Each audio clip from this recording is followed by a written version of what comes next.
We've seen this movie too many times to know how it ends, so this ending really should not have surprised anybody. But it still stings as the Philadelphia Eagles were upset by the San Francisco 49ers, knocked out of the playoffs with a final score of 23-19 in a loss in the wild card round.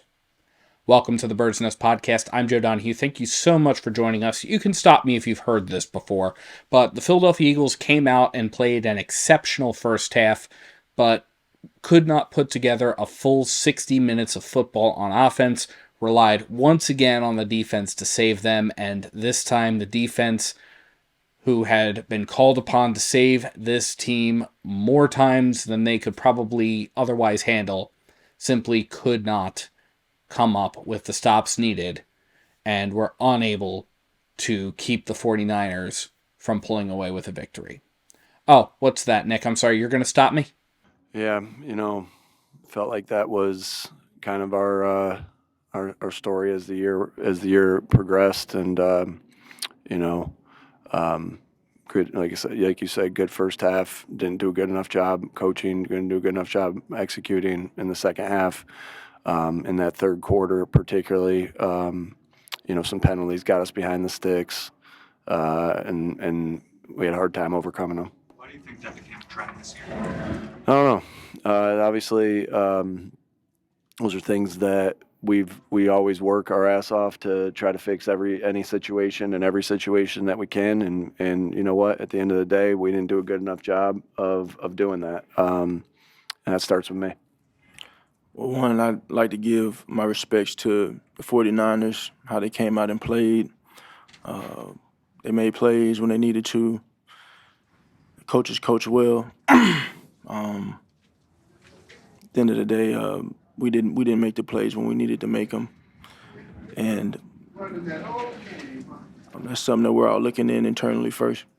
Well, Nick admitting that it's the story of the season doesn't make it any less true of today's game. The Eagles' offense went into the locker room at halftime up by a field goal and came out of the locker room and seemed to coast through the second half offensively. Now, I say seemed to because Nick and really everyone else will dispute that this team ever took its foot off the gas. I didn't. I think that's always the go-to. Like if it doesn't go the way you want it to go it goes the way you want it to go in the first half and then not the second half. I think that's the go-to. If people think you take your foot off the gas, but we were playing, we're balanced, got the run game going a little bit. Trying to mix our play actions in, trying to get our passes in to create explosives. At the end of the day, we didn't create enough explosives. They did. Give them credit. They made more plays than we did. They coached better than we did, and that's why they won. And Saquon Barkley had very similar comments in the locker room postgame. But the fact of the matter is the Eagles once again needed the defense to bail the offense out. And yes, the defense was great, but they were gassed in the second half. You could see it multiple times in the fourth quarter. This led to very bad tackling, and there were definitely plenty of positives on defense, notably in the run game. The 49ers' run game was effectively shut down throughout this game.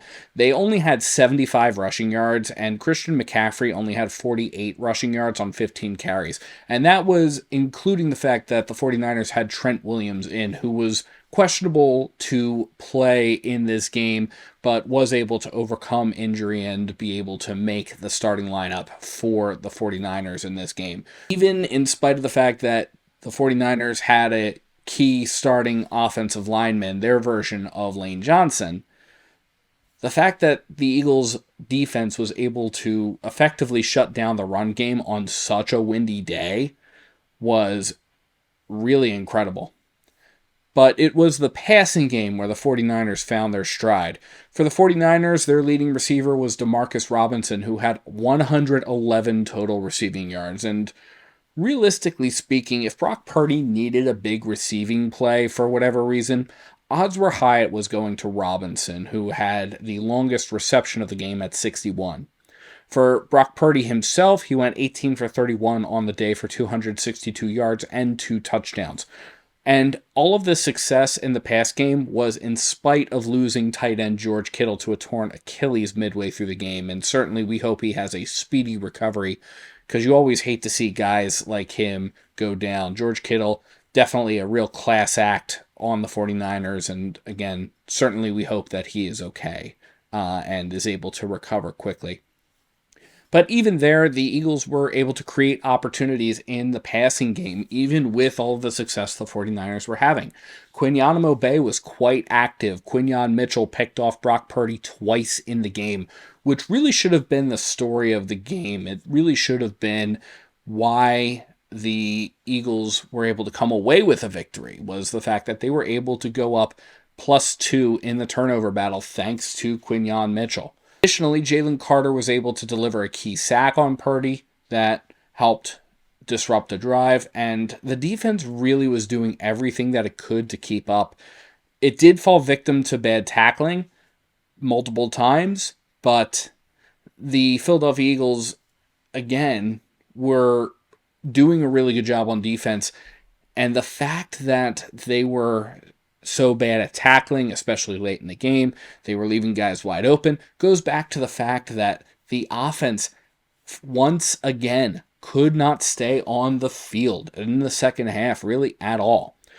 The 49ers were without all 4 of their starting linebackers going into today's game, but you probably could not have known that, since the Eagles' offense, again, was pretty effectively shut down. Jalen Hurts went 20 for 35 in the game, but was 11 for 16 in the first half. Saquon Barkley had 71 yards on 15 carries in the first half.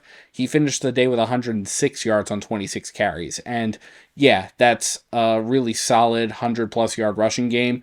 Love to see it. But the 49ers' run defense, which was markedly better than their pass game, was able to shut down the run in the second half. They were really able to get in there and really stuff the run. The Eagles could never seem to find ways to overcome that. A.J. Brown had 3 catches on the day on 7 targets, and of the 4 catches that he dropped, there were at least 2 of them that A.J. Brown should have. And we saw the same uninspired schemes and play calling that have been plaguing this team since the beginning of the season. We started, I'm sure you could line up as many episodes of the Bird's Nest podcast and you could hear a lot of these same themes about how the Eagles haven't been able to play a full 60 minutes of football. In the second half in particular, the Eagles got themselves into second down and 2 sticks, third down and 2 sticks situations rather often, whether by penalty or by losing yards on certain plays, and the Eagles were never seeming to be able to recover from them. They always seemed to give up every time they got into that situation. If they were getting themselves into a situation where it was 2nd and 15 or 3rd and 15 for whatever reason, the Eagles just wouldn't be able to play for that first down marker. They had no play call or game time decision to be able to try to go for that line to gain. And you could see that Jalen was making changes at the line of scrimmage. He was trying to do everything that he could to respond to what the defense was showing him before the snap. So they were trying to do that on the field. But whatever scheme was going on there really didn't seem to work. And the Eagles struggled in the passing game, especially in the second half, to a team that was bottom tier in the passing game and again was going into this game without its starting 4 linebackers. The offense was as predictable as it has been. The 49ers were able to play zone coverage for most of this game and were able to sit on routes and were able to shut the Eagles down, and the Eagles couldn't adjust to make them pay for that. Going back to those 2 interceptions that Quinyon Mitchell had over the course of this game, the Philadelphia Eagles ought to be able to capitalize on that by being able to score touchdowns. And the Eagles were not able to in either of those 2 situations. The Philadelphia Eagles, on the first interception by Quinyon Mitchell, which did not arrive until the 3rd quarter, wound up punting after going 3 and out. And then after the other interception, the Eagles had an 8-play drive that got down to the San Francisco 15-yard line where it stalled out and they had to kick a field goal. The Eagles amassed 6 points in the final 30 minutes of play after amassing 13 in the first half of play. The math isn't mathing here. And especially when you have a 49ers team that is able to make the adjustments that it needs to make over the course of the game to be able to come out and really show up and really try to take control of this game. It is night and day when it comes to that. You have a Philadelphia Eagles team that has never seemed to be able to make the adjustments that it has to make on offense to keep the defense from catching up to it. And you see that at the end of the game on the 4th down play with the season on the line. It is 4th and 11, and Jalen Hurts decides to throw the ball into triple coverage. And you look at that and you scratch your head wondering, why do that? Now, is that on Jalen? Should he be trying to find another receiver? There were a few others that he probably could have done it to. Especially if Dallas Goedert's going to be triple covered, there's got to be a receiver that's going to be open. Do you dump that onto the coaching staff? Because especially when it comes to Kevin Patullo making a play call, sure, Nick Sirianni's going to have to sign off on a situation like that, but Kevin Patullo making a play call, that's your best play call. That's your go-to. That's the one that is definitely 100% of the time going to work for you. That's a little bit concerning. So you have all of that at play here. And these problems that we're talking about aren't new. The Eagles have never gotten better on offense. They've struggled and they haven't improved. And you take a look at, for example, in 2024-25, when the Eagles went to and won Super Bowl 59, they struggled in the first half of the season, but they got better. They made the adjustments and they got better. We have been waiting all season for the offensive scheme and the offensive approach and the offensive play calling to get better, and it never did.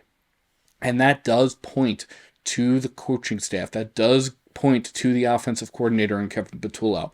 There are some who are going to argue, hey, it's Nick Sirianni, and Nick Sirianni is involved in key decisions like the Eagles' atrocious 4th and season call at the end of the game.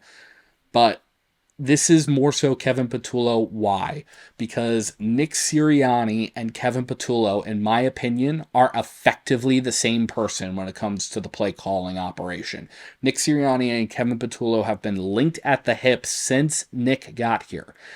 Nick, we learned in 2021, cannot and should not call plays. And to his credit, he backed off. He gave the play calling responsibilities to Shane Steichen, and that's why the offensive coordinator for the Philadelphia Eagles under Nick Sirianni is the play caller, which is fine. I totally get that. And I actually kind of like that because we've seen when you have some of these outside guys, when you have Shane Steichen, when you have Kellen Moore calling plays, people who don't think like Nick Sirianni calling plays, the Eagles' offense may struggle at times, but it definitely gets better.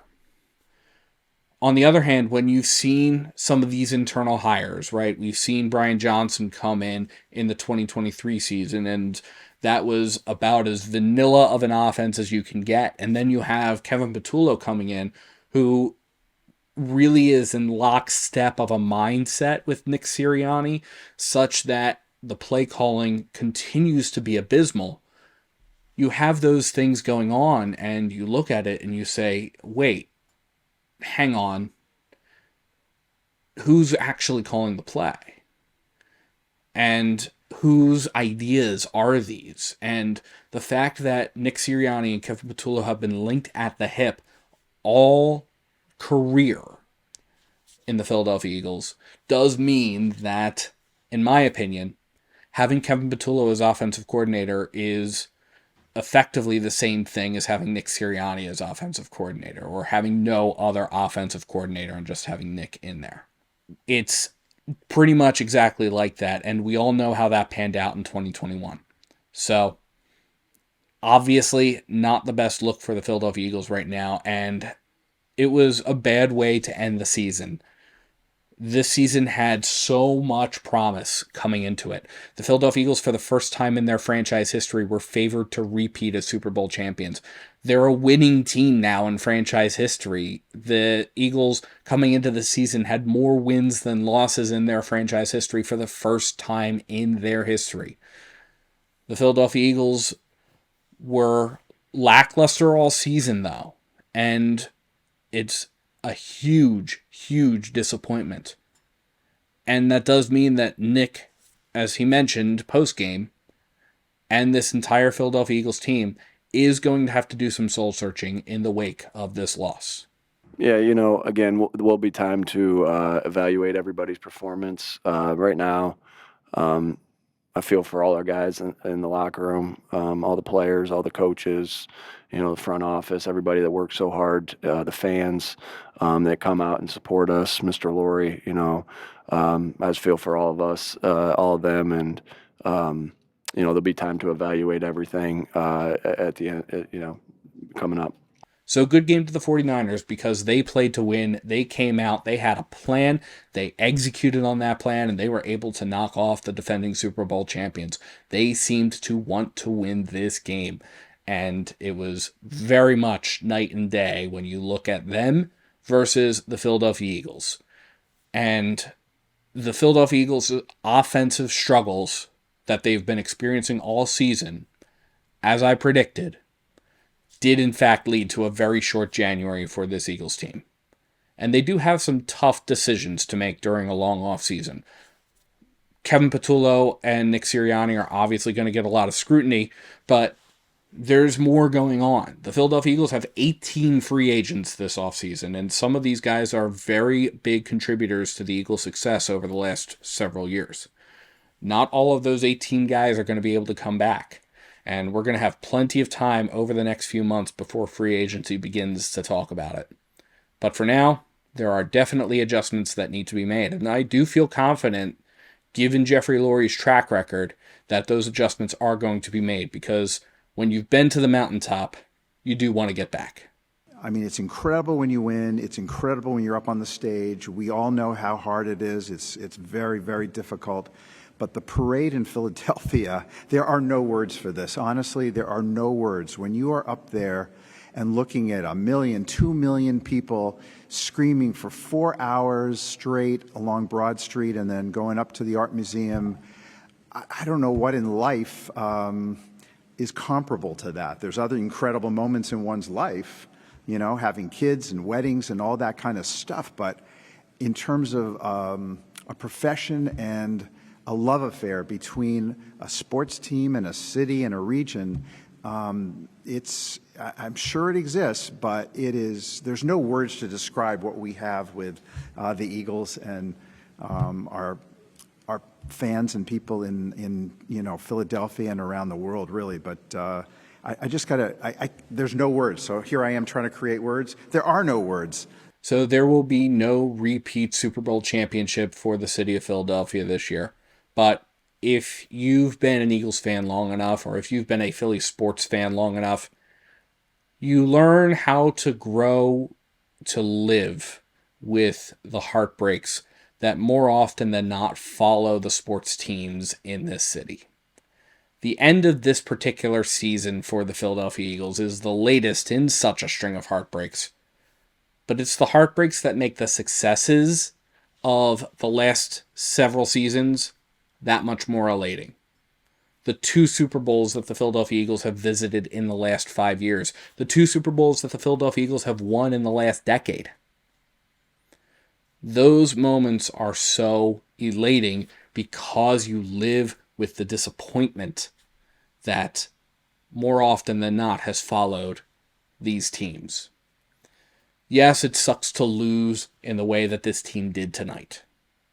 But for a fan base that bleeds green, a fan base that demands excellence and putting it all out on the field, that isn't lost on the Philadelphia Eagles franchise. So we will see what changes need to be made and what is going to be set into motion that will set this Philadelphia Eagles team up to rebound in 2026 and excel beyond that. But as always, let me know what you think in the comments below. What are your thoughts about this game? As we head into the offseason, what needs to happen to get the Birds ready for next season? Let me know. And thank you so much to everyone for tuning into the Bird's Nest podcast all season. I've alluded to this before, but this has been a great year for this channel. We amassed more than 600 subscribers on YouTube at the time of this recording. It's at 615, and I do have some great football content lined up for the offseason. We definitely have a lot of things to talk about with the upcoming free agency, with the NFL draft, with so many sporting events coming to Philadelphia and the surrounding area due to the 250th anniversary of the United States. Just so much more. We've even got the Olympics coming up in a couple weeks too. So I hope you'll stick around for the off-season content that's coming around. It's really going to be exciting, and I'm sure you're not going to want to miss it. And we will take you through all of the moves that the Eagles are going to make, whatever comes around in the next couple of days, whatever comes around in the next couple of weeks, whatever comes around as the Eagles approach free agency, what comes around as we approach the draft, everything. We will take you through all of the off-season that the Eagles are going to have. It is officially the start of Howie season today. And if there's one thing that Howie season is, it's always exciting. So I hope you'll stick around and join us. So once again, thank you so much for your support and for helping to grow and make this the best channel year that Bird's Nest Media has had. So once again, thank you so much for tuning in to the Bird's Nest podcast. You can support the Bird's Nest podcast by liking and subscribing to Bird's Nest Media right here on YouTube, as well as by sharing to your social media pages. You can also find us on SoundCloud, iTunes, Amazon Podcasts, Spotify, the Odyssey app, and iHeartRadio, pretty much anywhere you get your podcasts. Please visit birdsnestmedia.com for additional Eagles and NFL coverage, and if you feel so inclined to support us in a different way, you can find the link to our Patreon in the description below or at birdsnestmedia.com. Thank you so much for tuning in, and let's go Eagles!